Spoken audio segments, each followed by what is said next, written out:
मेरे प्यारे योद्धाओं, आशा है आप खूब अच्छे होंगे, खूब मन से पढ़ाई कर रहे होंगे। आज हम आपके पास लेकर के आए हैं 1 से 70 क्वेश्चन। मतलब 1 से 70 क्वेश्चन का मतलब 8 क्वेश्चन इंग्लिश का, 22 क्वेश्चन आपके हिंदी का और फिर बाकी 40 क्वेश्चन आपके जीएस का। इस क्वेश्चन को पढ़ने के बाद आपको ये पता चल जाएगा कि किस तरह के प्रश्न आते हैं और किस तरह के आएंगे। ये प्रीवियस ईयर क्वेश्चन नहीं है, आगे जो संभावित क्वेश्चन है उसका प्रैक्टिस सेट है। तो मुझे विश्वास है कि इस सेशन को आप एंजॉय करेंगे और खूब मन से पढ़ेंगे, ध्यान देंगे। हाँ, ये ध्यान रखना है कि क्वेश्चन, क्योंकि जब तक हमारी हिंदी और अंग्रेजी की नहीं पास हम होंगे तब तक आगे हमारा क्वेश्चन चेक नहीं होगा। और क्योंकि होता क्या है कि हम अपने विषय में तो प्रकांड होते हैं, क्योंकि हम 12वीं पढ़े, फिर उसके बाद ग्रेजुएशन किए, ग्रेजुएशन के बाद पोस्ट ग्रेजुएशन किए और पोस्ट ग्रेजुएशन तो किए ही, तो हमको उसमें विषय में पारंगत है। लेकिन ये 40 क्वेश्चन होते हैं वो अहम भूमिका है। किसी का 7 क्वेश्चन, किसी का 10 क्वेश्चन, किसी का 12, जिसमें आप 50-50, 40 में 25-25, 20-20, 22-22 क्वेश्चन करके सही कर सकते हैं, लेकिन नहीं करते हैं। तो हम उस पर आपको, हमारी कोशिश रहेगी आप लोग बहुत ही अच्छा करेंगे। चलिए हम लोग आ जाते हैं और फिर हम लोग क्वेश्चन की कड़ी में आ जाते हैं और उसको ले लेते हैं। कहाँ गया मेरा प्रैक्टिस सेट? यस, हाँ, अब देखिए क्वेश्चन हमारा ये स्टार्ट हो गया। पहले क्वेश्चन से हम लोग शुरू करते हैं। हाँ, मार्क, यस। अब देखिए क्वेश्चन क्या है, ध्यान से देखेंगे तो कुछ कठिन नहीं सवाल है। इसको थोड़ा हम ऊपर कर देते हैं तो लिखने में सुविधा होगी। कलर हम सोच रहे रेड कर ले या येलो कर ले, येलो दिखेगा, यस। अब देखिए सवाल है, which of the following words is an adverb. Adverb को आप जानते हैं, क्रिया विशेषण, वह होता है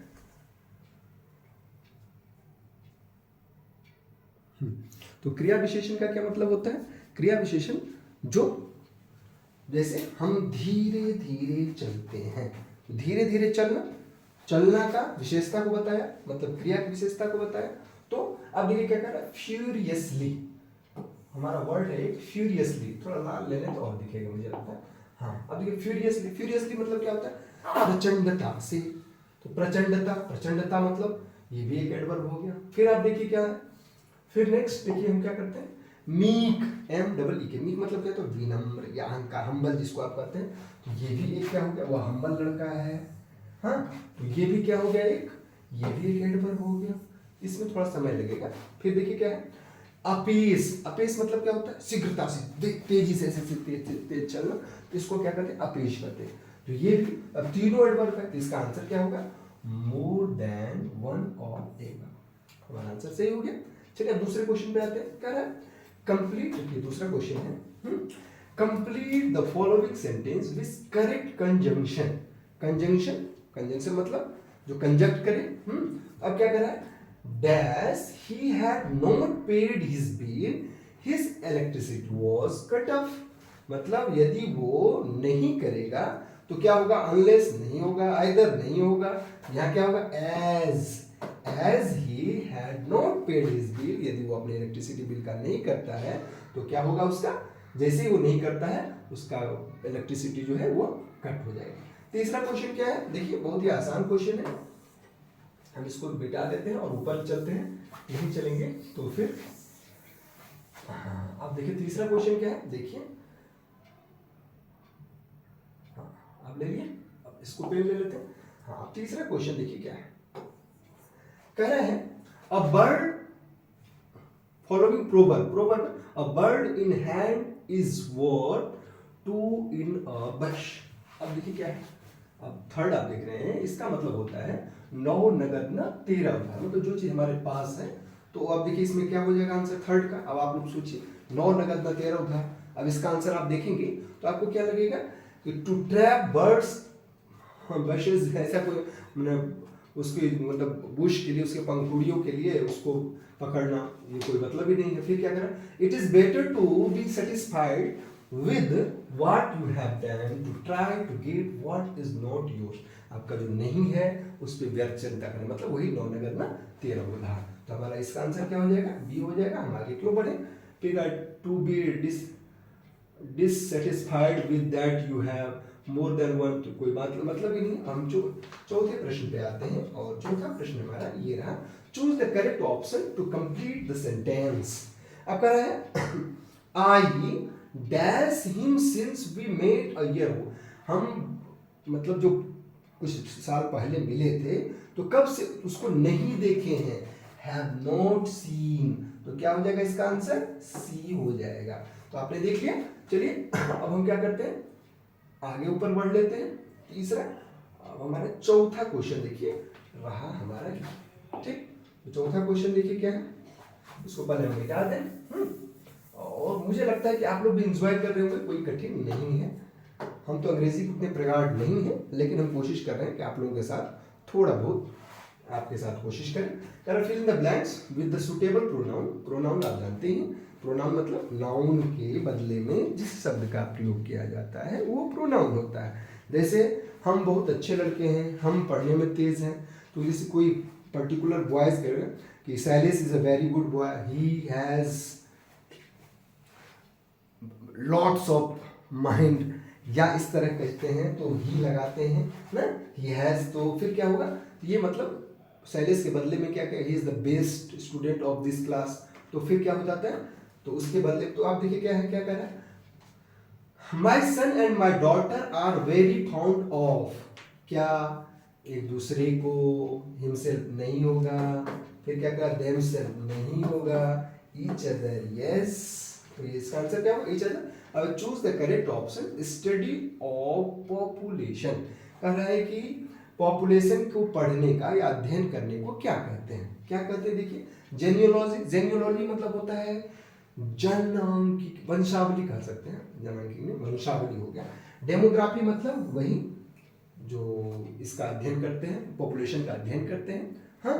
और फिर क्या कर रहे हैं, एस्ट्रोनॉमी। एस्ट्रोनॉमी का मतलब क्या होता है, एस्ट्रोनॉमी का मतलब होता है, ये तो जनसांख्यिकी हो गया, जिसको पॉपुलेशन का अध्ययन करता है, तो ये हमारा आंसर हो गया। तो इसका मतलब भी हम लोग जान जाए, ताकि क्वेश्चन हम 70 ही करें और क्वेश्चन जान जाए हम 150 से ज़्यादा।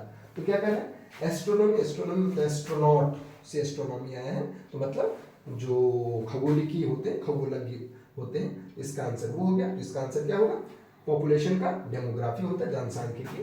तो ये हमारा चौथा क्वेश्चन था। अब हम लोग नेक्स्ट क्वेश्चन पर 8 क्वेश्चन को हम ऐसे धीरे धीरे करेंगे ना, कि मजा ना आए तो फिर कहेगा पैसा वापस। पैसा वापस का मतलब जो हम लोग नहीं होता कि सामान अच्छा नहीं तो पैसा वापस, वो वाली बात। The idiom to ring one's own bell means, मतलब अपनी प्रशंसा खुद करना। अब इसका क्या कर, टू इन सेल्फ प्रेस, वही बात है, to commit theft, to be one's publicity agent, more than one of ever. अब आप क्या देख रहे हैं, खुद की प्रशंसा करना। तो जो खुद की प्रशंसा करना होगा तो उसको क्या कहेंगे, तो हमारा पहला आंसर हो जाएगा फर्स्ट, ठीक। तो ये देख लिया। अब हम लोग क्या करते हैं, नेक्स्ट क्वेश्चन पे आते हैं। अच्छा ये 7वां क्वेश्चन था क्या, अच्छा देख लेता हूँ, हाँ 7वां क्वेश्चन था। 8वें क्वेश्चन पे आए, बहुत ही आसान है। जब हम कर ले रहे हैं तो मुझे लगता है अंग्रेजी थोड़ी बहुत मुझे आती है और इससे मैं कर ले रहा हूँ, तो आप तो आराम से कर लेंगे। देखिए क्या है, अंग्रेजी पे मैं ध्यान नहीं देता हूँ, ऐसे ही शिक्षक बन गया, बाद में थोड़ा ध्यान दिया जो जरूरी था। फिर कहा, what kinds of adjective are used in the following sentence, live ass is better than a dead animal, मतलब एक जिंदा गधा अच्छा है एक मरे हुए शेर से। तो सही क्या बताया, उसकी क्वालिटी को बताया, क्वांटिटी नहीं बेटा, क्वांटिटी के बाद में इंडेफिनिट नहीं, ये क्या क्वालिटी की बात की, तो हमारा आंसर क्या हो जाएगा, क्वालिटी। तो ये हमारा रहा इंग्लिश का। तो मुझे लगता है आप लोगों को खूब इंजॉय आया होगा। अब हम लोग हिंदी पे, और हिंदी हमारी मातृभाषा है, हमको सब कुछ आता है, तो इस पर हम चर्चा करते हैं। चलिए हिंदी में देखिए क्या है, इनमें से जिसका जन्म अंडे से होता है, अंडा से होगा तो अंडज, अंडज कहीं दिख जाए तो कैसे करके मार दीजिए ना, तो कलर कर दीजिए। चलिए 9वां का देख लिया, 10वां क्वेश्चन में देख लेते हैं, इसको आगे बढ़ाएं। अमृत का अनेकार्थक, अनेकार्थक मतलब जिसके कई सारे अर्थ निकलते हैं। तो रस कहता है, रस अमृत की तरह रस टपक रहा था, मोती तो ऐसे जैसे अमृत का पुंज हो, तो ये सब क्या हो गया, अनेकार्थक में आ गया। दूध के बाद ऐसा नहीं है। तो 10 हमारा 10 का आंसर क्या हो जाएगा? 10 का आंसर सी हो जाएगा, दूध। अमृतलाल नागर के उपन्यास है मानस का हंस की कथा वस्तु क्या है? अब अमृतलाल नागर की हम जब बात करेंगे तो क्या है, अमृतलाल नागर जो हैं वो पंडित थे और ऐतिहासिक और जीवन पर उपन्यास अपना लिखते थे रहते थे। और इन्होंने जो लिखा है तुलसीदास जी को मानक का हंस है, मानक, ध्यान से देखेंगे, मानस, मानस मतलब रामचरित मानस का हंस कौन है?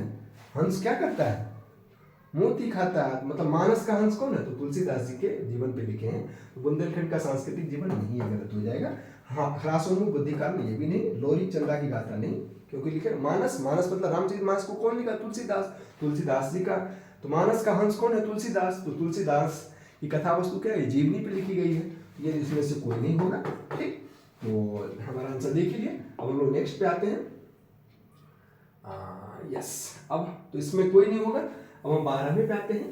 कहता असत्य कथन की, असत्य कथन जो है आप उसको देखना है। तो व्यंजनों के वर्गों के तीसरे, चौथे और पांचवें व्यंजन सघोष हैं, नहीं है सर। व्यंजन वर्गों के पहले और दूसरे व्यंजन अघोष हैं, ये भी नहीं है। फिर क्या कर रहा है? सभी विसर्ग सघोष हैं, यस। सभी विसर्ग क्या होता है? सघोष होता है। ऊपर से एक से अधिक, ऊपर से कोई नहीं। तो आप हमारा आंसर क्या हो जाएगा? हमारा आंसर हो जाएगा सी बेटा, सभी वर्ग विसर्ग जो है वो क्या है? सघोष। अब है निम्नलिखित में से, थोड़ा इसको हम बढ़ा कर लेते हैं, अब हमको अच्छे से दिखेगा। निम्नलिखित में से सही वाक्य की पहचान कीजिए। श्री कृष्ण के अनेकों नाम हैं। अनेक जो है अपने आप में प्लूरल है, मतलब बहुवचन है। अब बहुवचन में भी हम अनेकों लगाएंगे तो हमारा यही गलत हो गया। तो भैया ये आप गलत हो गए, ठीक, इसको मिटा दे, ये गलत हो गए। श्री कृष्ण के अनेक नाम हैं, अनेक प्लूरल है और अनेकों नहीं लिखा है, तो ये एकदम परफेक्ट है। श्री कृष्ण को अनेकों नाम है, ये भी गलत हो गया। को गलत, उपयुक्त से एक से अधिक गलत। तो हमारा आंसर क्या है? श्री कृष्ण के अनेक नाम है। तो अब देखिए चोर, मुझे लग रहा है कि आप लोगों को मजा आ रहा है और विश्वास है आप लोग ऐसा करेंगे। और मैं आप लोगों के लिए ही ये संचालित करता हूँ कि हम यदि शिक्षक हैं, पिछले बार 12-13 बच्चों को हमने दिया और गाइड, तो खूब बच्चे हुए, तो मैं सोच रहा हूँ इस बार आप लोगों के साथ जुड़ूं और अच्छा से अच्छा करूँ। बस 9 तारीख को निकलने वाला था, पता नहीं क्यों नहीं निकला, जल्दी ही निकलेगी। और उसके बाद हम आप लोगों के लिए स्पेशली बैच चलाएंगे और बढ़िया से आपकी तैयारी करेंगे। तो क्या है, निम्नलिखित व्यंजनों में से नासिक व्यंजन, नासिक, नासिक का मतलब जिसका उच्चारण नो से, जैसा नाक बजाना, हमारा नाक बंद कर दीजिए, ना बजाना, तो ये सब क्या है? नासिक व्यंजन है। तो कारण निम्नलिखित व्यंजनों में नासिक व्यंजन को न, च, ढ कोई नहीं। तो कौन कौन नासिक व्यंजन है आपको अच्छे से पता है, क्या क्या है आप अच्छे से जानते हैं। तो इसका आंसर हमारा क्या हो जाएगा? इसका आंसर हो जाएगा न। तो ये 14 प्रश्न को हम लोगों ने हंसते खेलते हुए कर दिया। अब हम लोग 15वें प्रश्न पे आते हैं और 15वां प्रश्न हमारा रहा ये। अब देखिए 15वां प्रश्न क्या है? राजेश जोशी एक बड़े अच्छे है, उसको साहित्य अकादमी पुरस्कार मिला। नेपथ्य में हंसी, तो अब किस पे मिला? नेपथ्य में भी उन्हीं की रचना है, मिट्टी का चेहरा भी उन्हीं की रचना है, 2 पंक्तियों के बीच, तो हाँ इसी पे इनको क्या मिला? साहित्य अकादमी पुरस्कार मिला। हाँ, तो राजेश जोशी को किसके मिला? तो 2 पंक्तियों की, ये बाकी सब इन्हीं की रचना है, लेकिन मिला इनको 2 पंक्तियों के बीच में मिला। अब है करुण रस का स्थायी भाव क्या है? तो करुण रस, ध्यान से देखेंगे, हमारी 4 अंगुली, करुण रस कर दिए हम, उसके बाद वीर रस कर दिए, हास्य रस कर दिए और श्रृंगार रस कर दिए। अब सबको हम चारों को अच्छे से, मैं सोच रहा हूँ तो लिख देता हूँ, फिर इसको मिटा दिया जाएगा। अब देखिए करुण, करुण की बात की, तो जब करुण की बात आ जाएगी तो शोक होगा, तभी करुणा आएगी। तो करुण का स्थायी भाव शोक। अब प्रेम रस या श्रृंगार रस, श्रृंगार प्रेम एक ही बात है। श्रृंगार की बात करेंगे तो उसका होगा रति, प्रेम, ठीक। फिर देखिए आप वीर रस की बात हम करेंगे तो वीर रस का क्या होगा? उत्साह में तो वीरता आती है, वीर लोग तो बहुत उत्साह होते हैं। और उसके बाद हास्य रस की बात करेंगे, हास्य रस का क्या होता है स्थायी भाव? वो हास होता है। अब हम लोग जैसा प्रश्न पूछ रहा क्या है? करुण रस का स्थायी भाव कौन सा है? रति, ना जी भैया, रति तो है प्रेम का। श्रृंगार रस का, हास्य, ना जी भैया ये इसका हास रस है। उत्साह ये वीर रस का है, विपरीत में से कोई नहीं। अतिरंजन शब्द का विशेषण कौन सा होगा? अतिरंजन नाउन है और इसका विशेषण अतिरंजित। तो हमारा आंसर क्या हो जाएगा? अतिरंजित। अब कह उत्साह किसका स्थायी भाव होता है? आ गया हमारा आंसर। इसको थोड़ा मैं और बड़ा कर लूं। उत्साह किसका होता है? उत्साह होता है वीर रस का, और हमारा आंसर आ गया। ठीक, देखिए मजा आ रहा है ना आप लोगों को? उत्साह किसका स्थायी भाव है? वीर रस का। तो बाकी ऊपर लिखा होगा उसको मिटाना होगा मुझे, नहीं तो फिर वो वही दिखेगा। तो चलिए अतिरंजित भाई आप इधर हो जाइए, और अब हम एक छोटी सी बात करेंगे।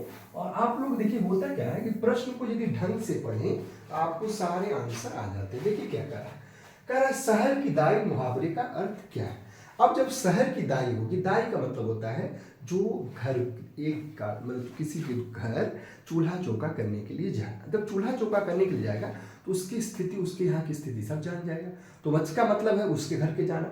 अब शहर का दाई है मतलब सब घर का, तो सब घर की जानकारी रखेगा। क्या शक्ति रंग संचित नारी नाजी भैया, अपराधिनी नाजी भैया, घर घर की खबर रखने वाली, यस, क्योंकि जब वो जाएगी तो सबका खबर रहेगा। तो हमारा आंसर क्या हो जाएगा? फिर देखो इसमें अब मराठी, अब हम थोड़ा इसको ऊपर कर लेते हैं। मराठी अपभ्रंश। अब अपभ्रंश की बात जब हम करेंगे तो कुछ बातों को हम अच्छे से जानेंगे, और जब जान जाएंगे तो अच्छे से आ जाएगा। देखिए क्या होता है, या लिख दे तो ये भी हो जाएगा, हमेशा ध्यान रखना है।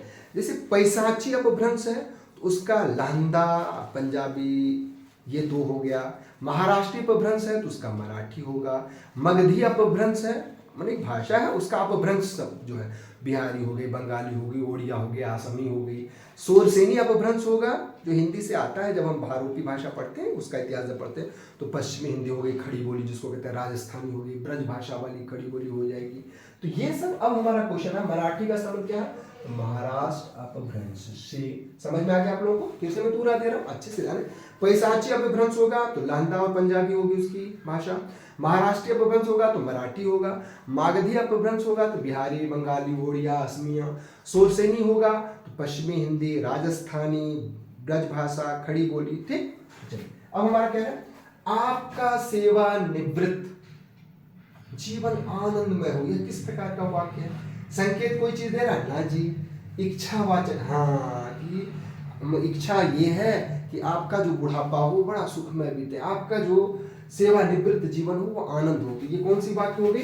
इच्छावाचक वाक्य। फिर देखिए क्या, सूरीनाम, मॉरिशस, गुयाना में बोली जाने वाली बोली कौन सी है? अभी देखिए हमारे मॉरिशस में गए हैं मोदी जी, और क्षमा चाहता हूँ, जुकाम हो गई है, बीच में गुड़ नहीं खाया हूँ। चलिए अब खाऊंगा। आप लोगों को मैं सोच रहा हूँ ना, जब कभी कभी लाइव ले लिया करूंगा, आप लोगों के लिए ज्यादा बेहतर होगा। तो देखिए हमारा क्वेश्चन क्या है, सूरीनाम, मॉरिशस, गुयाना में बोली जाने वाली बोली कौन सी है? तो राजस्थान नहीं, ब्रज नहीं, भोजपुरी। यहाँ भोजपुरी खूब अच्छे से बोली जाती है, तो हमारा आंसर क्या हो जाएगा इसका? भोजपुरी हो जाएगा। ठीक, तो चलिए हम लोग आगे बढ़ते हैं। देखिए इसके सवाल को कैसे चुटकी में हम लोग हल कर लिए। ऐसे ही होता है, जब आप अच्छे से पढ़ते हैं आपको अच्छे से आ जाता है। अब हैदराबाद किस राज्य में है? किस प्रकार का वाक्य है? अब देखिए आप, हैदराबाद है, हैदराबाद किस राज्य में है? तो आप कहेंगे ना कि तेलंगाना की राजधानी है हैदराबाद, ये, हाँ, तो आप प्रश्न कर रहे हैं ना, तो प्रश्नवाचक बात होगी। ये किस वाक्य है, किस तरह का वाक्य है? वो प्रश्नवाचक वाक्य है। निसंकेत नहीं, ऐसा कुछ संकेत तो हमसे वो, हाँ। गणेश शंकर विद्यार्थी में किस पत्र, अब ध्यान देना है, गणेश शंकर विद्यार्थी हैं और इन्होंने प्रताप लिखा है। आप प्रताप नारायण मिश्र यदि ऑप्शन में आ जाए, आप सुदर्शन कौन लिखा है? तो सुदर्शन जो है वो सुदर्शन किसने लिखा था? अरे वही लिखे थे जो ये लिखे थे चंद्रकांता संत, देवकीनंदन खत्री। तो देवकीनंदन खत्री सुदर्शन लिखे हैं। ब्राह्मण किसने लिखा है? ब्राह्मण जो है प्रताप नारायण मिश्र लिखे हैं। ये मत कर दीजिएगा प्रताप, और तो कुछ बचा नहीं। सुदर्शन, सुदर्शन हमने बता ही दिया कि सुदर्शन किसने लिखा है? देवकीनंदन खत्री लिखे हैं। ब्राह्मण जो लिखे हैं प्रताप नारायण मिश्र लिखे हैं, और प्रताप जो लिखे हैं वो गणेश शंकर विद्यार्थी लिखे हैं। अब है मंगलेश डबराल को किस कृति पर, देखिए हम थोड़ा उसको ऊपर कर लेते हैं तो अच्छे से पूरा दिखेगा। मंगलेश डबराल को किस कृति पर साहित्य अकादमी पुरस्कार मिला? पहाड़ पर हम जो देखते हैं घर का रास्ता, मंगलेश डबराल जो है, डबराल, ध्यान से आप देखेंगे तो आपको अच्छे से ऐसे ही क्लियर हो जाएगा। डबराल की बात होगी तो पहाड़ी पर नहीं मार देना है। डबराल जो है हम जो देखते हैं उस कृति पे मिली थी, हाँ। तो उनके बारे में थोड़ा समझा। मंगेश डबराल जो है कविता संग्रह हम जो देखते हैं के लिए वर्ष 2000 के हिंदी साहित्य अकादमी पुरस्कार प्रदान किया गया, और 2023 का यह पुरस्कार संजीव कुमार को उनके उपन्यास मुझे पहचानों के लिए दिया गया। हम जो देखते हैं ये कविता संग्रह है। तो 24 क्वेश्चन को तो हम लोग ने धराशायी कर दिया। 25वें क्वेश्चन पे आते हैं। 30 क्वेश्चन हमको पढ़ना है हिंदी तक। हाँ, अब देखिए, जिसकी भुजाएं घुटने तक हो, कहा जाता है महात्मा गांधी जी की थी, लेकिन वो क्या है, आजान बाहु ना। कहीं लिख रहा भाई, लिख लो, इतना प्रेम से लिख रहा हूं। यस, आजान बाहु, आजान बाहु, ठीक। आजान बाहु मतलब जो यहां तक हो, जिसका जो शीघ्र प्रसन्न हो जाए। आशुतोष तुम ऑर्डर दानी आरती करो दीनु दीनादि। आशुतोष तो ऑर्डर दानी का मतलब आशुतोष महादेव भोलेनाथ जो जल्दी प्रसन्न हो जाए। प्रसन्नचित नाथ जी, प्रसन्नचित में जो प्रसन्न हो जाए, शीघ्र प्रसन्न हो जाए, आशुतोष महादेव भगवान शिव, ठीक, के नाम है वास्तु, वो जल्दी प्रसन्न हो जाते हैं। वाक्य में काम करने वाले को क्या करते हैं, कर्ता ने, कर्म को कर्ता ने, काम करने वाले कौन है भैया, कर्ता। देखिए, वधु उत्सव, अब देखिए इसको थोड़ा मैं ऊपर कर लूं तो आपको क्लियर दिखेगा। वधु उत्सव, वधु उत्सव का संधि विच्छेद क्या है, तो वधु और उत्सव, क्लियर। ओहो भाई का है, हाँ ठीक, तो इसका आंसर क्या होगा, वधु और उत्सव। तो ये भी हमारा हो गया। 29, चितकोबरा के उपन्यासकार कौन है, मृदुला गर्ग जी हैं। मृदुला गर्ग जी बहुत ही जाने माने उपन्यासकार हैं, और आपको मैं बता दूं उसके हिस्से की धूप, एक और अजनबी, कटगुलाब, जादूकालीन, टुकड़ा टुकड़ा आदमी, 3 कैदें, वंशज, इतनी सारी उनकी कृति है। मृदुला गर्ग को कम मत समझिएगा। तो इसके कौन है, मृदुला गर्ग है जी हैं, ठीक। अब हमारा 30 क्वेश्चन का 12-11 हो गया। अब जो हम 40 प्रश्न करेंगे उसमें थोड़ा दिमाग को और चौकन्ना करें। ये तो हमारे अपनी भाषा थी, हंसते खेलते कर दिए। अब उस पर हम लोग आते हैं तो मजा आएगा। देखिए चलिए, हम लोग 31वां प्रश्न करते हैं। हमारा यहाँ जनरल स्टडी शुरू हो जाता है पार्ट 2, और ये अहम भूमिका निभाता है। हमारी कोशिश होनी चाहिए कि 22 से 25 के कम से कम 25 प्लस करें, 30 प्लस करें तो बहुत ही अच्छी बात है। और कोशिश करें, देखिए 40 किसी का नहीं होता है। हम भी यदि अभी बैठे न करने के लिए, तो मैं रियल बताऊं 40 हमारा भी नहीं होगा। कहीं रखने में गलती हो जाएगी, कुछ भी हो जाएगी, 38 से 39 हो जाएगा। हाँ, तो इतना हमारा भी नहीं होगा। तो आप लोग तो भाई मेहनत कर रहे हैं, तो आपका भी नहीं होगा, लेकिन कोशिश रहना चाहिए कि 30 प्लस या 25 और 30 के बीच में करेंगे तो हमारा निर्धारक हो जाता है। देखिए क्या है, हाँ 31वां सवाल है। जून 2004 में चर्चा हो रही नागी और नकटी पक्षी अभ्यारण्य के संदर्भ में सत्य कथन है। इनको सर्दियों के दौरान प्रवासी प्रजातियों के आवास के कारण वर्ष 1984 में पक्षी अभ्यारण्य के रूप में नामित किया गया था। एशियाई जल पक्षी जनगणना 2023 इन दोनों अभ्यारण्य में की गई थी। यह धारणा मध्य प्रदेश में स्थित है। तो ये सारी बातें जो है वो एकदम सही है। तो क्योंकि जून 2024 में नागी और नकटी पक्षी अभ्यारण्य जो है, जो बिहार है, अभ्यारण्य और बिहार एक में रामसर कन्वेंशन के तहत अंतर्राष्ट्रीय महत्व के वेटलैंड्स की वैश्विक सूची में जोड़ा गया। इनको सर्दियों के दौरान प्रवासी प्रजातियों के आवास के कारण 1984 पक्षी अभ्यारण्य के रूप में नामित किया गया था। एशियाई जल पक्षी जनगणना 2023 के अनुसार नकटी और नागी पक्षी अभ्यारण्य में क्रमशः 7,844 पक्षी और 6,938 पक्षी पाए गए। तो जब ये इस तरह की बात हो गई तो मतलब सारी बातें उपयुक्त में से सारे, पहला भी हमारा सही है, पहला भी हमारा सही है, दूसरा भी सही है और तीसरा भी सही। हमारा आंसर डी सही हो जाएगा। ठीक, अब देखिए क्या है, बहुराष्ट्रीय हवाई अभ्यास तरंग शक्ति की मेजबानी किस देश ने किया। सवाल देखें आप अच्छे से, जब हमेशा देखिए इस तरह के प्रश्न हो और यदि आपका आंसर हो, आप यदि तुक्का में भी भारत मार दें तो वो सही हो जाएगा। क्यों सही होगा, क्योंकि इस तरह के क्वेश्चन हमेशा पूछे जाते हैं और उसमें अपना देश ही मेजबान होता है। अभी 1-2 प्रश्न हम और इसमें सम्मिलित किए हैं तो आपको लगेगा ये क्या है कि जब आप आते हैं कि इसमें क्या हुआ था कि पहला बहुराष्ट्रीय हवाई तरंग शक्ति 2024 की मेजबानी भारत ने किया था। इस बार ऐसा पहला बार हुआ था और इसमें क्या हुआ था, 30 देशों ने भाग लिया था। इसके आयोजन 2 भाग में किया गया था। इसका पहला फेज जो था, मैंने इसको 2 फेज में किया। पहला फेज जो था वो 6 अगस्त से 14 अगस्त तक चला था, 6-8 हाँ ठीक, 14 अगस्त 2024 को चला तमिलनाडु के सुलार में। और दूसरा फेज जो था 29 अगस्त से 14 सितंबर तक चला था जोधपुर में। इसमें 30 देश भाग लिया था। ये बहुत ही महत्वपूर्ण बात होती है। हाँ, अब हम लोग 33वें प्रश्न पे आ जाए, और इसका तो हम लोगों ने इसको भी धराशायी कर दिया। और आप लोग ऊर्जा बनाए रखें, थोड़ा बड़ा जरूर होता है लेकिन ये आप लोगों के लिए निर्णायक साबित होता है। हम कोशिश करते हैं इससे रिलेटेड जो भी क्वेश्चन है उसको हम लोग अच्छे से धराशायी करते हैं। तो देखिए फिर अभ्यास परंग का तो हो गया, भारत हो गया। अब देखिए जुलाई 2024 में किस देश ने यूनेस्को विश्व धरोहर की मेजबानी की। अब देखिए इसमें भी भारत का ही मैं कर रहा हूँ, और ये आयोजन नई दिल्ली में हुई थी, ऐसा पहली बार किया गया था। और आपको जानकर के खुशी होगी कि विश्व की जो धरोहर सूची है उसमें भारत 6वें नंबर पे है ना बड़ी बात। और आपको मैं बता दूं, इसमें मोदी जी ने नारा दिया था, जो मेजबानी की अध्यक्षता की थी। होता क्या कि जो देश जिस देश में होता है वही उनकी अध्यक्षता करते हैं। तो उन्होंने क्या था, विकास भी विरासत भी। ये 21 से 31 जुलाई तक 2024 तक चला था। 46वें विश्व धरोहर थी, भारत में पहली बार हुआ था, दिल्ली में हुआ था। और असम का जो मोइदम्मस है, जिसको 46वां विश्व धरोहर सम्मिलित किया गया था, वो अहोम राजवंश की 6वीं शताब्दी की सांस्कृतिक स्थापत्य कला की बारे में बताती है। 6 शताब्दी के बताता है। असम के मोइदस जो है उसको 46वां विश्व धरोहर सम्मिलित किया गया। तो देखिए 14वां क्या है कि हाँ, तो ये क्या होगा। अब देखिए इसमें कितनी सारी जानकारी होगी। इसकी अध्यक्षता किसने की, हमारे भारत ने की। भारत के कौन की, प्रधानमंत्री मोदी ने की। कब से कब तक चला, 21 से 31 जुलाई 2024 तक चला। कहाँ हुआ इसकी अध्यक्षता, भारत में हुई। कहाँ, नई दिल्ली में। इसमें किसको 46वां विश्व धरोहर सम्मिलित घोषित किया गया, असम का मोइदम्मस में। वो क्या है, अहोम राजवंश की 6वीं 7वीं शताब्दी सांस्कृतिक स्थापत्य कला का वो प्रतिचित्रण करती है। ठीक, तो ये हमारा हो गया। अब देखिए प्रोजेक्ट अस्मिता के संबंध में निम्नलिखित कथनों पर विचार करिए। ये राष्ट्रीय शिक्षा नीति 2020 के अनुरूप शिक्षा प्रणाली में भारतीय भाषाओं को बढ़ाने देने के लिए सरकार द्वारा की गई एक पहल में से एक पहल है। तो ये सही है, हम लोग इसको और ऊंचा कर लेते हैं। देखिए दूसरा क्या है,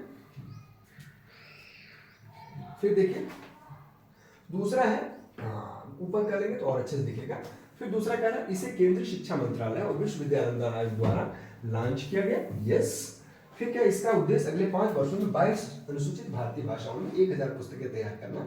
यस, ये भी सही है। तो हमारा पहला भी, दूसरा, तीसरा भी और सही है। इसके बारे में मैं कुछ बोलना चाहता हूँ और आप लोग सुने अच्छे से। मैं इसके लिए नोट्स लिखा था, हाँ, और जो आपके लिए ज़्यादा है क्या कि जुलाई 2024 में केंद्रीय शिक्षा मंत्रालय द्वारा और विश्वविद्यालय अनुदान ने प्रोजेक्ट अस्मिता को लॉन्च किया था, जिसका लक्ष्य आगामी 5 वर्षों में 22 भारतीय भाषाओं में 1000 पुस्तकें तैयार करना। इसके परिणाम से भारतीय भाषाओं में 22,000 पुस्तकें तैयार होगी। 1000, 22 भाषा है तो 22,000 भाषा हो गई। यह राष्ट्रीय शिक्षा नीति 2020 के अनुरूप शिक्षा प्रणाली में भारतीय भाषाओं को बढ़ावा देने के लिए सरकार द्वारा मतलब शुरू की गई पहलों में से एक है। यह शिक्षा में भारतीय भाषाओं को बढ़ावा देने के लिए यूजीसी द्वारा भारतीय भाषा समिति द्वारा किया गया संयुक्त प्रयास है। इस परियोजना के नेतृत्व करने के लिए विभिन्न क्षेत्रों के सदस्य विश्वविद्यालयों के साथ साथ 13 नोडल विश्वविद्यालयों की पहचान की गई है। और यूजीसी स्थापना 1953 में की गई, आपको पता ही है। भारतीय पूछा जाएगा कि भारतीय भाषा किस अनुच्छेद में है, तो 8वें अनुसूची में। कितनी भाषा है, 22 भाषा है। ठीक, तो ये सारी बात है। और इसके साथ साथ हम क्या करेंगे, तो ये आप समझ गए। अब देखिए पहले प्रश्न ने 23 जून 2024 को आधिकारिक तौर पर भारत का पहला यूनेस्को साहित्य शहर किसे किया गया था। ये कोझिकोड को किया गया था, कोडाईकनाल नहीं, सोनमुड़ा नहीं, कोझिकोड को किया गया था। और कोझिकोड के बारे में थोड़ा सा आपको जानकारी दे दें। कोझिकोड जो है वो क्या है, इसके बारे में अंतर्राष्ट्रीय संस्था यूनेस्को ने केरल के एक शहर कोझिकोड को भारत का पहला साहित्य का शहर चुना है। कोझिकोड उत्तरी केरल में स्थित है शहर है। इस शहर को पहले कालीकट कहा जाता था। यह अरब सागर के तट पर स्थित नगर है। इसके ऐतिहासिक अवसर पर सरकार ने 23 जून को कोझिकोड में सिटी ऑफ लिटरेचर दिवस मनाने के लिए किया गया। और 2023 में कोझिकोड को यूनेस्को क्रिएटिव सिटीजन नेटवर्क की साहित्य की श्रेणी में जगह मिली थी। मध्यकाल में इस पर जमूरिन का अधिकार था। यह साम्राज्य अपनी समृद्धि और शक्ति के लिए प्रसिद्ध था। तो बस इतना ही जानिए। और क्या करते हैं, अब हम लोग नेक्स्ट पेज पे आते हैं। मार्च 2000 में महतारी बंधन। देखिए इस पे महतारी मतलब माता जी। हाँ, तो अब माता जी को अच्छा करेंगे, बच्चा अच्छा होगा, घर अच्छा होगा, घर अच्छा होगा, परिवार अच्छा होगा, परिवार अच्छा होगा, देश समृद्ध होगा। अब देखिए क्या कह रहा है कि महतारी बंधन योजना की शुरुआत निम्नलिखित में किस राज्य में की गई थी। और यहाँ के जो राज्य है वहाँ हमारे एक मित्र हैं, वो IPS हैं, संतोष कुमार सिंह। उन्होंने भी बताया था कि बहुत ही अच्छा है, वो है हमारा छत्तीसगढ़। इसको मैं नहीं भूल सकता हूँ। तो इसका आंसर क्या हो जाएगा, छत्तीसगढ़ होगा। अब इसके बारे में एक ही चीज़ नहीं, महतारी की बात नहीं है, और भी बहुत सारी बात है। जैसे महतारी ही है, फिर उसके बाद है महतारी बंधन की बात तो हुई ही। इसमें क्या हुआ कि नारियों की जो है वो नारी मजबूत होगी तो बताए ना पूरा सुनिश्चित होगा। और भी सारे बहुत हैं, जैसे तलाकशुदा, इसमें क्या कुल महिला आएंगे तो विधवा आएगी, तलाकशुदा परित्यक्त महिला आएंगी, इसकी योजना के लाभ लाने के लिए पात्र। इसमें क्या है कि 1,000 रुपया पर मंथ दिया जाएगा उसकी डीबीटी के माध्यम से। और भी बहुत सारा है, जैसे प्रधानमंत्री मातृबंधन योजना, इसी से संबंधित महिलाओं से पूछा जाएगा कि महिलाओं से संबंधित कौन सी योजना है। तो महिलाओं से प्रधानमंत्री मातृबंधन योजना, लखपति दीदी, मुद्रा ऋण, बेटी बचाओ बेटी पढ़ाओ, उज्ज्वला योजना। उज्ज्वला योजना जानते हैं आप क्या क्या दिया जाता है, एक सिलेंडर दिया जाता है। अभी हमारे योगी जी ने क्या किया है कि योगी जी ने सबको कहा है होली पे फ्री में हम देंगे गैस। तो चलिए अब हमारा प्रश्न क्या है, निम्नलिखित तत्वों में विचार कीजिए। क्लाउडिया सिग्नाम, थोड़ा इसको ऊपर कर लेंगे तो थोड़ा क्लियर दिखेगा। यस, और बड़ा कर लें। हाँ, कारण कि क्लाउडिया सिनबाम मेक्सिको की पहली महिला राष्ट्रपति है।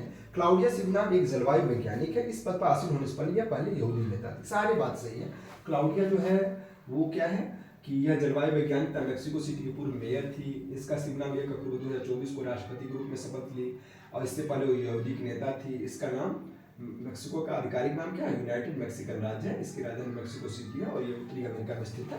तो ये आपका, ये सारे सही हैं, तो उपयुक्त में से एक से अधिक हो जाएगा इसका आंसर। ठीक।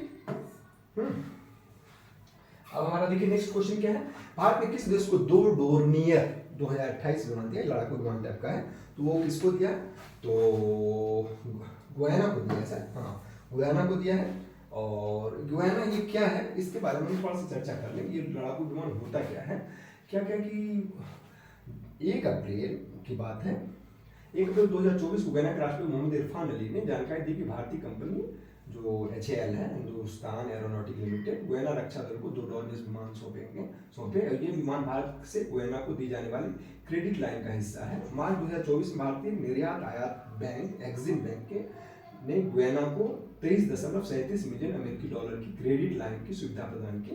इस क्रेडिट लाइन का उद्देश्य गुयाना के रक्षा बलों के लिए भारत से 2 विमान खरीदना था। ठीक। अब 39 में है भारतीय, इसको थोड़ा और ऊंचा कर लें तो और क्लियर दिखेगा। चलो, जवाहरलाल नेहरू बंदरगाह कहाँ स्थित है, ये तो नवी मुंबई में है। हाँ, मुंबई में ही है। और ये क्या है, मुंबई मुख्य रूप से क्या है ना कि आप इसको कह सकते हैं कि कंटेनर बंदरगाहों में से एक है। 1989 में से अधिकृत किया गया था। और यहाँ क्या होता है, मुख्य रूप से मालवाहक जहाज आते हैं। हाँ, इसका आंसर हमारा क्या हो जाएगा, नवी मुंबई हो जाएगा।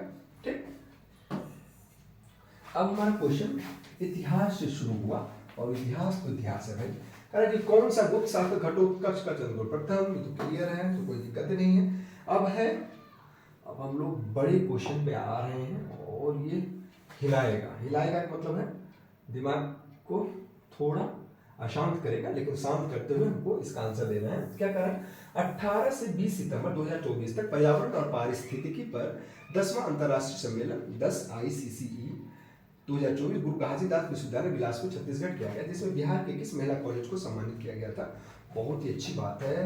नालंदा महिला कॉलेज नहीं, पटना नहीं, मगध महिला कॉलेज को किया गया था। बहुत ही बेहतरीन बात है। और अब जान जाए, मगध बिहार के 9 प्रशासनिक मंडलों में से एक है, और इन्हें किया गया। और बहुत अच्छी बात है, इसकी स्थापना 1946 में हुई थी।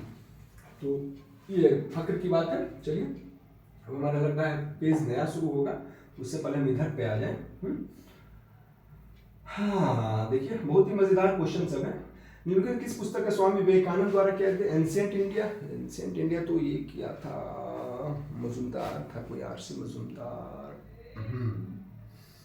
मजूमदार ही था। ठीक, RC मजूमदार था। The East and West, yes यही है आंसर इसका। द ईस्ट एंड वेस्ट लिखाने के लिए करा, लिख नहीं रहा। The East and the West ये स्वामी विवेकानंद जी लिखे थे। और नो सीक्रेट्स जो है अनुजधर लिखे हैं। और फिर क्या है, और कोई बात ही नहीं। तो एंशिएंट इंडिया RC मजूमदार, हम लोग इसको पढ़े हैं। नो सीक्रेट्स अनुजधर लिखे थे। The East and the West ये कौन लिखा था। और इसके साथ साथ एक और जान लीजिए आप, रिवर ऑफ स्मोक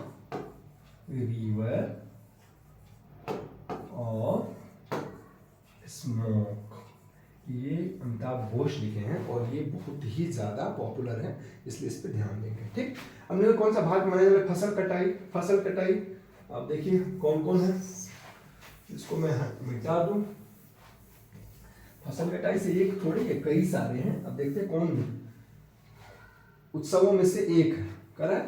कौन सा भाग में मनाए जाने फसल कटाई उत्सव में से एक है? ओणम, यस, ओणम तो है ही। लोहड़ी है ही। दिवाली नहीं, दिवाली तो क्या हुआ था जब हमारे आराध्य श्री राम आए थे 14 वर्ष का वनवास काट के, तब मनाई गई थी दिवाली। तो ये नहीं आंसर, ये दोनों है, ओणम और लोहड़ी। तो प्रयुक्त में से एक से अधिक कर देंगे इसका आंसर। ठीक, अब हम लोग आते हैं वेट्टिकर तमिलनाडु में शासन करने वाले चोरों के शिलालेखों में सबसे अधिक बार उल्लेखित है। यह कर याद आ गया मुझे, जो जबरन किया जाता था, वेट्टिकर, यस। इतिहास क्या होता है आप पढ़े रहेंगे, बहुत ही मजा आता है। कारण वेट्टिकर तमिलनाडु में शासन करने वाले चोरों के शिलालेखों में सबसे अधिक बार उल्लेखित कर रहा है। यह कर इस रूप में लिया जाता है, जबरन मजदूरी करना, इसको आप कह सकते हैं कि फालतू में मजदूरी कराया जाता था। हाँ, तो इसका आंसर क्या हो जाएगा? जबरन मजदूरी करना। निम्नलिखित में किस देश के प्रधानमंत्री नरेंद्र मोदी को the grand cross of the legion of honour से सम्मानित किया? ये हमारे लिए फख्र की बात है कि हमारे प्रधानमंत्री माननीय नरेंद्र मोदी जी हैं फ्रांस के बहुत सारे परम 28-29 देश ने इनको सम्मानित कर दिया है। चलिए आगे देखते हैं। यदि सकल राजकोषीय घाटे का मूल्य निम्न ब्याज दायित्व से अधिक होगा तो सकल प्राथमिक घाटे क्या होगा? हमेशा धनात्मक होगा। प्राथमिक घाटे का मूल्य वो क्या होगा? धनात्मक होगा। तो ये तो आप जानते ही हैं। निम्नलिखित में कौन सा स्थलीय परितंत्र का एक उदाहरण है? स्थलीय परितंत्र, तालाब, तालाब तो जली हो गया, नदी जली हो गया, घास का मैदान, यस, हमारा आंसर क्या होगा? घास का मैदान। अब देखिए फिर हम लोग नेक्स्ट क्वेश्चन पे आते हैं। तो मैं जल्दी जल्दी इसलिए कर रहा हूँ कि आप लोग भी उब गए होंगे, वीडियो थोड़ा लंबा है, लेकिन 70 क्वेश्चन है तो समय तो लगेगा ही। मेरे लाल पीले आसमानी नीले। रणजी ट्रॉफी का संबंध किससे है? क्रिकेट से है। रणजी, देवधर, ये सब क्या है? अपना क्रिकेट से है। फुटबॉल में तो कोई बात ही नहीं। आगा खां। 2011 की जनगणना के अनुसार निम्नलिखित में किस राज्य का लिंगानुपात सबसे अधिक है? महाराष्ट्र नहीं, ये मेघालय आंसर होगा। और मेघालय मुझे लगता है कि 989 के लगभग में है, और सबसे ज्यादा जो है वो आपको पता ही है, सबसे ज्यादा इसका 989 है, और सबसे ज्यादा केरला में है, और केरल में हमको लगता है 1084 के लगभग में। 989 याद रखिएगा इसको। अब है लॉर्ड विलियम बेंटिंक ने राजा राममोहन राय के सहयोग से किस प्रथा को समाप्त किया था? तो सती प्रथा को किया था। ब्रह्मचर्य नहीं, ब्रह्मचर्य बहुपत्नी नहीं, धर्म नहीं, तो क्या हो गया था? सती प्रथा को किया था। सती प्रथा इसमें से नहीं है, तो उपर्युक्त में से कोई नहीं। आंसर क्या हो जाएगा? तो अब हम लोग फिर नेक्स्ट क्वेश्चन पे जाते हैं। 50 क्वेश्चन को हम लोगों ने 12 न्यारा कर दिया। अब हम लोग 51 पे आते हैं। तो 51 का क्वेश्चन क्या है? इसको पहले मिटाना भी पड़ेगा, अब थोड़ा मैथ के सवाल को भी करना पड़ेगा। आप लोग रेडी रखें, सारे क्वेश्चन को हम लोग गर्दा उड़ा देंगे। हाँ, अपने बिहारी भाषा में कहा था गर्दा उड़ाना। और 1757 के प्लासी के युद्ध के बाद ब्रिटिश ईस्ट इंडिया कंपनी से कौन से प्लासी का बैरन बना था? तो रॉबर्ट क्लाइव और सिराजुद्दौला के बीच लड़ाई जो हुई थी 23 जून 1757 को, उसमें क्या हुआ था? सिराजुद्दौला और क्लाइव हुआ था। तो क्लाइव जब जीत गया, उनको बैरन की उपाधि दी गई थी। तो हमारे आंसर क्या हो जाएंगे इसमें? रॉबर्ट क्लाइव हो जाएगा। एक्टिनाइड श्रेणी का धातु रासायनिक तत्वों में से वर्ग कौन सा है? तो हमको लगता है 15वां वर्ग है। इसमें क्या होता है? जैसे hydrogen, helium, lithium, beryllium, boron, carbon, nitrogen, oxygen, fluorine, neon, sodium, oxygen, silicon, phosphorus, गंधक करेंगे तो ये एक्टिनाइड श्रेणी के 15 धातु रासायनिक तत्व हैं। एक्टिनियम से शुरू हो जाता है, इसलिए इसका नाम एक्टिनाइड कहा गया, और लॉरेंशियम तक खत्म होता है, मतलब 89 से लेकर के 103 तक होता है, इसलिए इसका नाम क्या है? इसमें 15 है, तो इसमें कितने हैं? 15 है। एक्टिनाइड से शुरू करके कहाँ तक जाता है? लॉरेंशियम तक जाता है। कॉस 225 का मान क्या होगा? तो बहुत ही आसान है। कॉस 225 का हम इस पे लिख रहे हैं, आप लोग देखिए। अब हमको क्या करेंगे? हम अब ऐसे लिख सकते हैं, कह रहा है क्या? Cos 225 degree. हम इसको ऐसे लिख सकते हैं, cos 180 plus 45, cos 180 plus theta आपको पता है, माइनस कॉस थीटा, तो माइनस कॉस क्या हो जाएगा? Minus cos 45। अब कॉस 45 की वैल्यू क्या? 1/√2, तो क्या हो जाएगा? माइनस 1/√2। अब 1/√2 की वैल्यू क्या हो जाएगी? तो हो जाएगी 1/4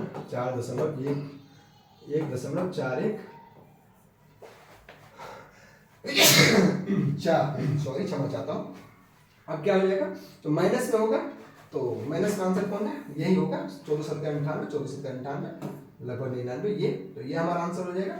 अब कर रहे हैं, अभी तो हमारा मैथ हमारा, अब तो मैं मैथ छोड़ दिया हूँ, लेकिन मैथ हमारा प्रिय सब्जेक्ट रहा है। मैथ जैसे आ जाता है, एक भी क्वेश्चन गलत नहीं होता था मेरा, और अभी भी नहीं होगा। हम लोग आपके सामने कर रहे हैं। देखिए क्या है, इसका आंसर क्या हो जाएगा, माइनस। तो अब हम लोग नेक्स्ट क्वेश्चन आते हैं मैथ का, कहीं क्वेश्चन का देखते हैं। और मैं आपको ऐसे ट्रिक मैथ का बताऊँ ना, इतना सारा ट्रिक मैं खुद से ईजाद किया हूँ ना, कि मैथ का कोई क्वेश्चन आपका गलत हो ही नहीं सकता है। कहीं जगह मिल जाए तो मैं मैथ का कर दूँ। क्या, रीमा किसी कार्य को एक दिन में कर सकती है, ध्यान रखना है, एक दिन में करेगी। थोड़ा इसको पतला कर लेता हूँ मैं, भैया पतला हो जाए थोड़ा, तभी हम लिखेंगे ना। रीमा किसी कार्य को एक दिन में कर सकती है और भाविक उसी कार्य को 20 घंटे में कर सकता है। भाविक एक लड़का है, एक साथ कार्य को कितने दिन में पूरा कर सकता है। देखिए बहुत ही आसान है, हम लिख देते हैं रीमा, पहले हम रीमा लिखें। तो रीमा जब हम लिखें तो रीमा कितने दिन में करते हैं, 24 घंटा, एक दिन मतलब 24 घंटा। भाविक कितने दिन में कर सकता है, तो भाविक उस काम को 20 घंटे में कर सकता है। अब हम ये दोनों का हम एलसीएम लेंगे, तो हमारा एलसीएम क्या है, 120 आया। तो 24 पंचे और 20 छाके, 24 पंचे और 20 छाके, तो क्या हो जाएगा, अब दोनों का कार्य क्या हो जाएगा, 120/6 + 5। ये शॉर्ट ट्रिक है, 120/11, 120/11। यहाँ देखिए फट से मार के और आंसर हमारा सही हो।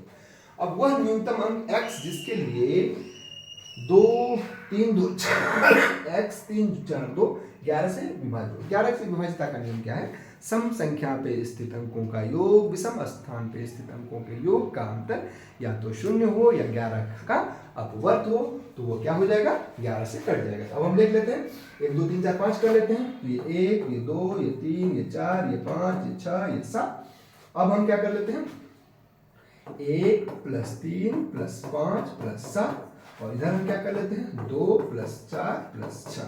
अब इसके 1 के नीचे क्या है, 1 के नीचे 2 है, उसके बाद 3 के नीचे क्या है, 3 खुद है, 5 के नीचे क्या है, 4 है, और 7 के नीचे क्या है, 3 है।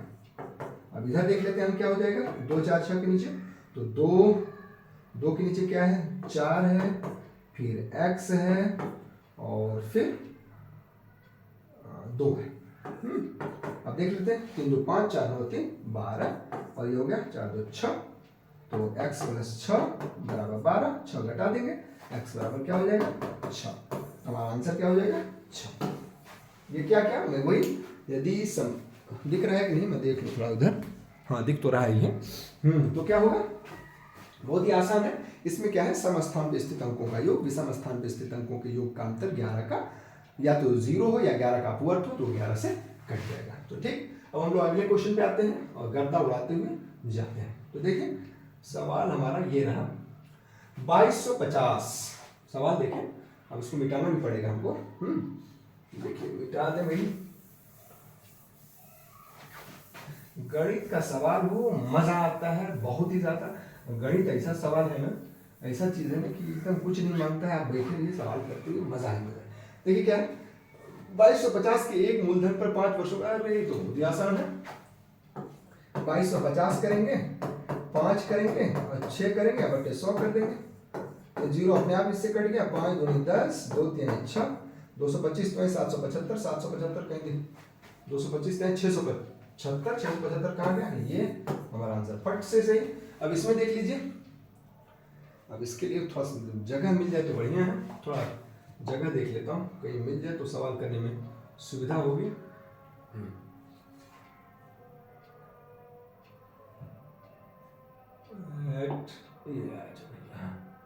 ठीक है, ये दूसरा सवाल है, हम देख लेते हैं, हमको लगा वही सवाल। अब क्या है, इसको मैं मिटा दूं और इस सवाल का गर्दा उड़ाऊं। भैया मिटा रहा हूँ, समझ लिया करो भाई। सवाल देखिए, देखिए क्या, 49/63, तो हम लिख लिया 49/63। भाग है तो भाग को हम डायरेक्ट काट दिया, 9/21 कर दिया डायरेक्ट। ये प्लस है, प्लस कर दिया, 88/132, 88/132 किया। फिर भाग है तो गुना में बदल गया, 11/66 हो गया। नीचे 1/7 है, 1/7 लिखा, भाग है गुना में बदला, 21/33 हो गया, प्लस सॉरी माइनस है, क्या था 33, 21, हाँ। फिर क्या है माइनस, तो माइनस लिख दिया, 1/209 था, भाग है गुना 19/1 होगा। अब देखिए तो कट फुट देंगे, 9 सत्ते 63, 7 सत्ते 49, 7 तिया 21, तो क्या हो गया 1/3। अब काट देते हैं, 11 अट्ठे 88, 11 छाके 66, और 6 हो गया, 11 12 132, 4 दूनी 8, 4 3 12, 1/18 प्लस 1/18 हो गया। ये नीचे देखिए, ये आप कर लीजिएगा, क्या झूठे बूढ़े लोगों को आप कर ले रहे हैं। ऐसे ही होगा, काट देते हैं, 7 3 21, 3 11, 1/11 हो गया, माइनस 19 19 9 171, 19 10 190, 19 10 में 190, 19 11 11 बार में कटा, माइनस 1/11 हो गया। ये तो ऐसे ही कट गया, 1/3 और 1/18 को जोड़ दीजिए, जो आएगा वही आंसर हो जाएगा। 18 3 54, 11 11 तो वैसे ही कट गया, 1/3 और 1/18 को आप जोड़ दीजिए, जो आएगा वही आंसर हो जाएगा। ठीक।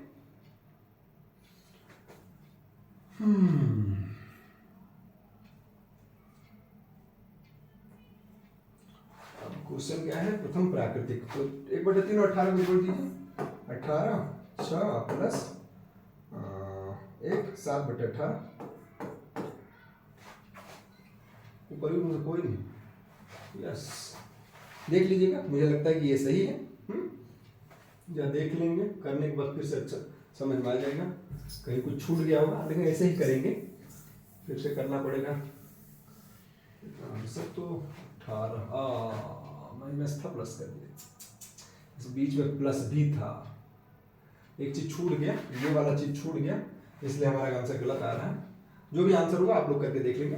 प्रथम 13 प्राकृतिक संख्याओं के वर्गों का औसत क्या होगा, बहुत ही आसान है। क्या होता है फॉर्मूला, आपको पता ही है, n into n plus 1 into 2n plus 1 upon 6, तो वही कर लेते हैं हम लोग, n into n plus 1 2n plus 1 upon 6, यही फॉर्मूला है, इसे हम लोग आराम से कर लेंगे।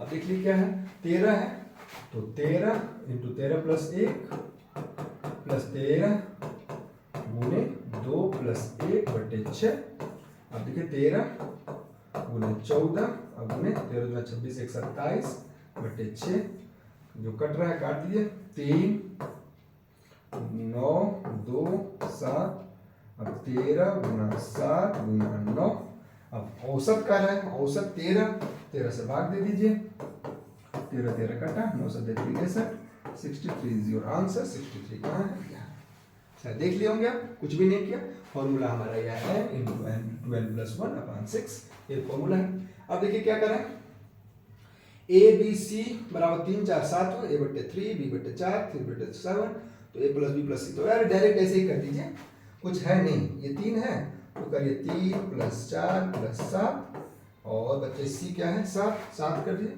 तो 4 3 7, 7 7 14, 14/7, 7 दूनी 14, 2, ऐसे भी के मान लेते हैं, तो ये हो जाएगा 3k, b बराबर 4k, c बराबर 7 के, बाद वही हो गया 14, 2 आंसर हो गया, इसका आंसर ये हो गया।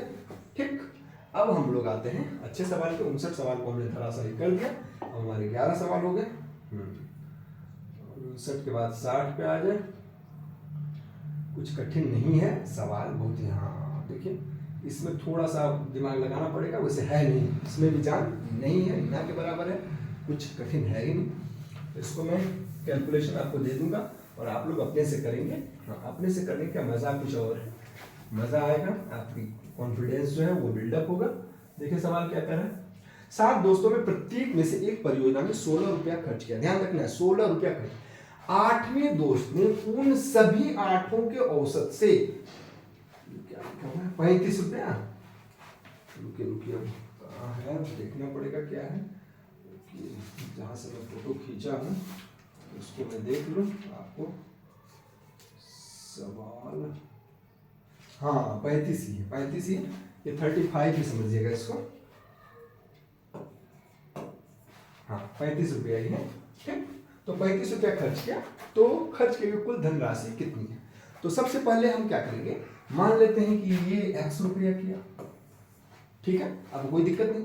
अब क्या कर रहा है कि x माइनस कितना किया, तो तो सबका कितने लोग थे, तो 16 रुपया सब लोग किया। कितने लोग थे, 7 लोग थे। ठीक, तो उसका औसत से, औसत मतलब 8 लोगों का होगा। 35 रुपया अधिक खर्च किया, मतलब दोनों में घटा देंगे तो 35 रुपया हो गया। अब यही करेंगे तो या इसके अपान कुछ नहीं है तो 1 हो जाएगा। ठीक, x माइनस 16 गुने 7, अरे प्लस x तो किया ही नहीं हमने। ये तीनों का औसत तो यही होगा, बटे बराबर 35 रुपया। अब क्या करेंगे, ये 8x हो गया, रोकना पड़ेगा मुझे, लाइट चली गई। हाँ, लाइट कट गई इसलिए रोकना पड़ा। तो अब देखिए क्या है, तो दोस्तों ने क्या किया था परियोजना पे, कितना दिया था। हाँ, तो हम लोग इसको आगे कर रहे थे, वहीं से रुक गया था। तो 8वें ने मान लिया x रुपया दिया, तो अब क्या हो गया, x बनाकर उससे 15 और 35 रुपया अधिक दिया, मतलब जितना उन्होंने कंट्रीब्यूट किया और जितना उसका औसत है उसका, तो कितना 16, सभी लोगों ने क्या किया, तो 1-1 रुपया 16 रुपया दिया, तो 16 गुना 7, इन्होंने कितना दिया x दिया, उसका औसत क्या हुआ 8 और बराबर 35 रुपया हो गया। अब इसके नीचे कुछ नहीं, 1 हो जाएगा, तब क्या हो जाएगा 8x माइनस 16 7 112 प्लस x बट्टे 8 बराबर 35। अब देखिए इधर उधर कर देंगे तो 108 क्या है, यही करना, 8x में से 1x गया, क्या बचा 7x, तो लिखेंगे 7x और बराबर 35 गुने 8, 35 8 35 40 शून्य, हाथ में 40 शून्य 4 और 24 में 270, ये माइनस क्या है 112 हो गया। कैसे हो गया समझ समझा लो एक बार, ये 8 का क्रॉस ऑफ मल्टीप्लिकेशन हो गया, नहीं कुछ तो इसमें इसका इसमें गुना हो जाएगा, तो 35 गुना 8 और ये 8x में से 1x हम घटा दिए तो 7x, जो कि यहाँ माइनस था, ये माइनस हो जाएगा ना। हाँ, तो माइनस इधर गया 112, तब क्या हो गया 7x बराबर 270 और 12, तो 392 x बराबर 392 बट्टे 382 बटे 7, 7 पंचे 35, तो 7 पंचे 35, 3 32, अच्छा तो क्या हो गया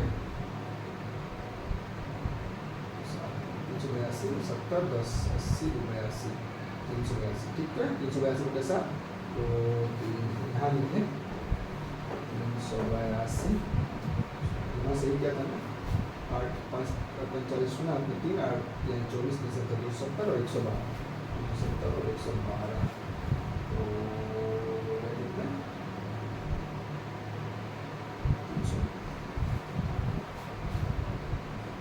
16 70 12, हाँ ठीक ठीक है। अब ये क्या हो जाएगा 6 4, तो 4 6, अब इसी को इसमें जोड़ दीजिए, जो 56 गुने 7, 56 गुने 7 हो गए कितने 4 6 के 42 के 2, और इसमें जोड़ना है कितना 35, तो 112 35 56, 7 गुने 16 प्लस x बराबर 56, 112 112 और 56, 12 और 56 180, आंसर हमारा सही हो गया। चलिए आगे देख लेते हैं। एक आदमी ने 8 रुपये में, ध्यान से देखेंगे समझ में आ जाएगा, 8 रुपये, 1 रुपये में 8 पेन करता, 60% लाभ अधिक करेंगे, कितने बेचेगा, तो ठीक है देख लेते हैं।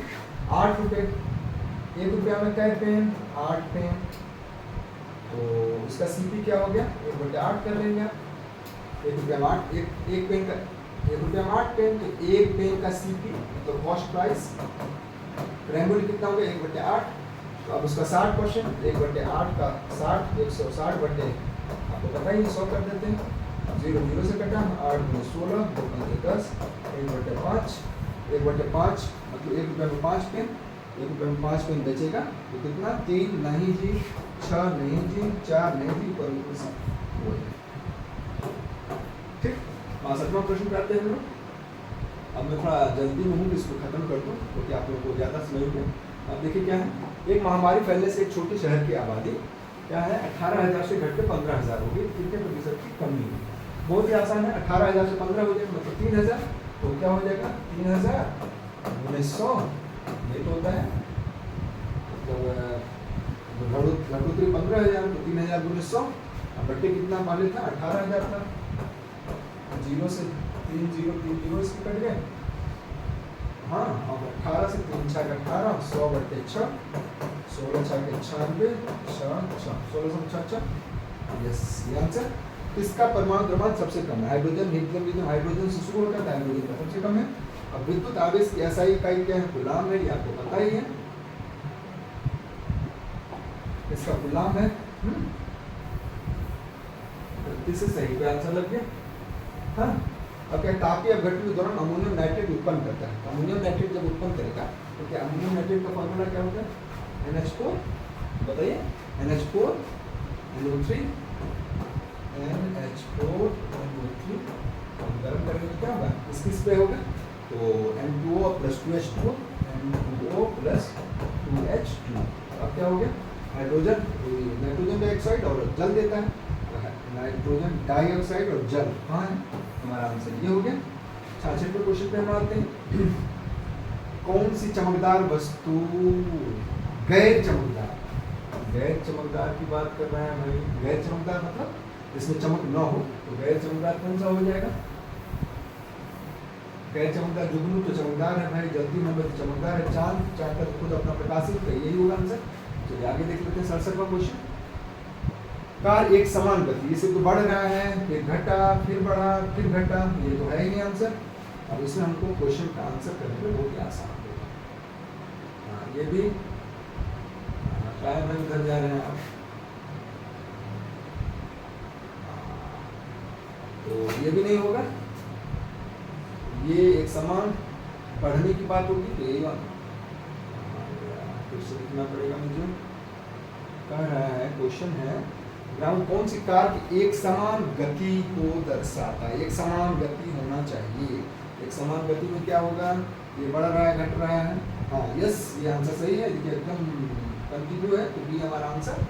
इसका आंसर बी। ठीक, अब हम लोग का नेक्स्ट क्वेश्चन क्या है वो देखें। इसमें कुछ करिए, कौन सा कथन गलत है? बहुत ही आसान। ठोस पदार्थों का आकार अनिश्चित होता है, नहीं जी, निश्चित होता है। ठोस पदार्थों का आयतन निश्चित होता है, ठोस पदार्थ कठोर होते हैं, परिवेश से अधिक। तो क्या आंसर हो जाएगा? आप लोग अच्छे से जानते हैं। अच्छा, गलत है, अनिश्चित होता है, इसका तो निश्चित होता है भाई, ये आंसर सही है। पृथ्वी चारों एक पूरा चक्कर लगाने चंद्रमा द्वारा तय की गई तो गुरुत्वाकर्षण बल है, इसमें क्या हो जाएगा? शून्य हो जाएगा ना। W बराबर क्या होता है? FS cos theta. तो यहाँ तो गया, फिर वापस वहीं आ गया, यहाँ से शुरू किया, यहाँ तक आ गया, तो 0 का ना, तो शून्य।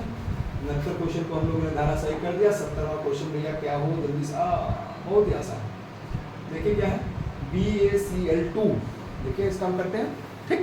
तो BaCl2 देखिए, भैया पेन उधर जाके बड़ा अच्छा होता है, इधर का आया, चलो इधर यार, यहाँ मन कर वहीं आओ भाई। हाँ, BaCl2 है, यहाँ हमको करने के लिए पर्याप्त जगह है। देख लेते हैं क्या आंसर हो जा रहा है। तो BaCl2 और क्या कर रहे हैं? BaCl2 2.08 ग्राम, ठीक। हाँ, और क्या कर रहे हैं? H2SO4 का क्या ग्राम? तनु विलेन को BaSO4 में, BaSO4 को भी मिलाए हैं। BaSO4 का कितना होगा? अब चलिए सब काम कर लेते हैं। BaCl2 का पहले देख लेते हैं क्या होगा। BaCl2 Ba का कितना कर रहा है? 137, तो 137 प्लस क्लोरीन का कितना दिया? 35.5, तो 35.5 2, ठीक, यही ना, ठीक। अब क्या हो जाएगा? तो 137 और 35 गुने 35.5 गुने 2 ना, 35.5, 35 गुना 70, 71, ये हो गया। तो 7 1 8 3 208 ये हो गए श्रीमान। अब क्या कर रहे हैं? BaSO4 को देख लेते हैं। तो भैया BaSO4, Ba का कितना है? 137 प्लस S एस का है 32 प्लस ओ का कितना है 16, 16 गुणे 4,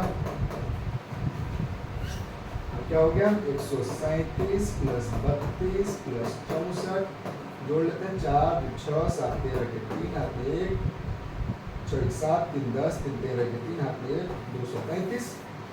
अब दोनों को हम क्या कर लेंगे बराबर, बराबर करेंगे मतलब जो हमारा कानून कर रहा है बराबर हो जाएगा। बराबर का मतलब क्या हो जाएगा, इसके लिए हम क्या लिखेंगे, इसके लिए हम लिखेंगे 200 कितना है 2.08 ग्राम, ठीक है। क्या है BaCl2, क्या हो जाएगा Cl2, तो क्या हो जाएगा, तो दोनों बराबर है, तो ये क्या है 235 और नीचे क्या है 208, 208 ही तो था और 2.08 गुना 2.08, अब इसको काट दीजिए आप, ये 100 बार में कटा 2.33 ग्राम आ गया आंसर, ये रहा हमारा आंसर। तो बीच में हम लास्ट में हम आप लोगों से थोड़े जल्दी किए क्योंकि समय काफ़ी हो गया था, तो आप लोगों को अच्छा लगा होगा तो हमारे साथ जुड़े रहिए।